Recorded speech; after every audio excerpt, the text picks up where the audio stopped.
नमस्कार, मी प्रज्ञा।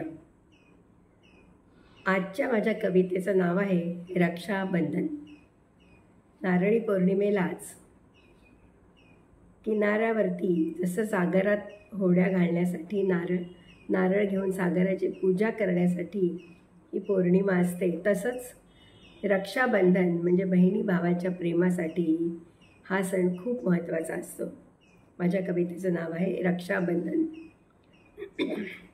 किती सुंदर आहे हा क्षण, किती सुंदर आहे हा क्षण, बांधून घेतले आज बंधन, बांधून घेतले आज बंधन, करण्या बहिणीचे रक्षण, सुख मिळो तिज हरक्षण, सुख मिळो तिज हरक्षण।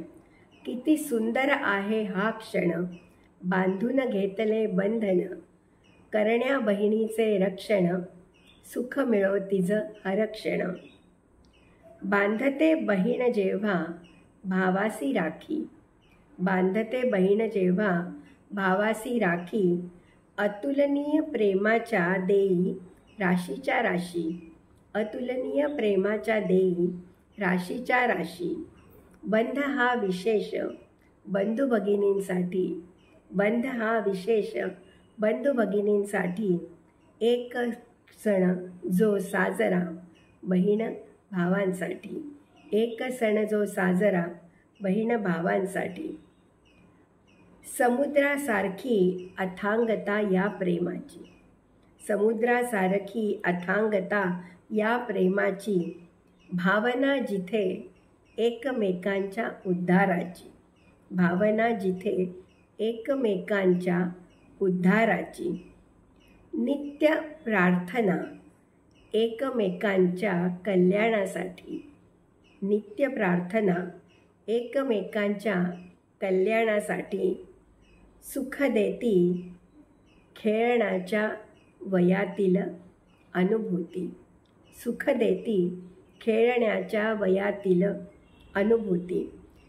बहिणीचं लग्न झाल्यावर भाऊ बहीण नेहमीच दुरावतात, पण या क्षणाच्या वेळेला जेव्हा ते एकत्र येतात त्यावेळेला त्यांच्या सगळ्या लहानपणीच्या आठवणी, लहानपणीचे खेळ सगळंच त्यांना आठवतं। म्हणूनच म्हटलं आहे की दूर असलं तरीसुद्धा ह्या प्रेमाची अथांगता समुद्रासारखी असते। म्हणून म्हणते समुद्रासारखी अथांगता या प्रेमाची, जिथे भावना एकमेकांच्या उद्धाराची। नित्य प्रार्थना एकमेकांच्या कल्याणासाठी, सुख देती खेळण्याच्या वयातील अनुभूती। श्रावणाच्या मध्यातच करू सण साजरा, श्रावणाच्या मध्यातच करू सण साजरा, नारळी पौर्णिमेचा मुहूर्त यासाठी बरा, नारळी पौर्णिमेचा मुहूर्त यासाठीच बरा। सृष्टी ही करी आज हिरवागार सोहळा, सृष्टी ही करी आज हिरवागार सोहळा, आज दिवस बहीण भावांच्या सौख्याचा सोहळा, आज दिवस बहीण भावांच्या सौख्याचा सोहळा। सर्व बंधू भगिनींना या रक्षाबंधनाच्या निमित्ताने भरपूर भरपूर शुभेच्छा। कशी वाटली ही कविता? तुमच्या सगळ्यांच्या आत्मीयतेची असलेली ही कविता आहे। ही कविता ऐकून फॉरवर्ड करा आणि आपली भाऊबीज सादर करताना नक्की या कवितेची आठवण करा।